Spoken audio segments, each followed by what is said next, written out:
আজকে আবারও যাচ্ছি আমাদের গ্রামের বাড়িতে। আর আমার এই দাদা দুটো দেখো আমাকে নিতে আসে। আর এই দাদাটা দেখো কেমন করছে, ও একটু আলাদাই।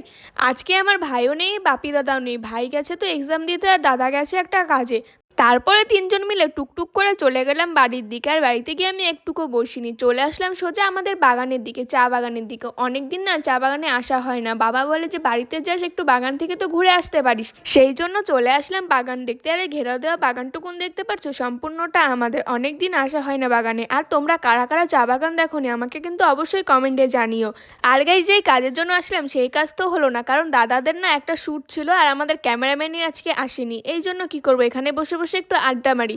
তারপরে তো বাড়িতে গেলাম। বাড়িতে গিয়ে না বৌদিভাই আমাকে খেতে দিয়েছিল। প্রথমে তো একটা কি শাক ভাজা দিয়ে খেতে দিয়েছে, আর দাদারও খাওয়া দাওয়া হয়ে গেছে। তো আমি বলছিলাম চল আমাকে এখন বাড়িতে দিয়ে আসবি, কাজের জন্য আসছিলাম, সেই কাজ তো হলো না, থেকে কি করব। চলো এখন বাড়ি যাই। ভিডিওটা ভালো লাগলে কিন্তু অবশ্যই লাইক করে দিও। দেখা হচ্ছে নেক্সট ব্লগে।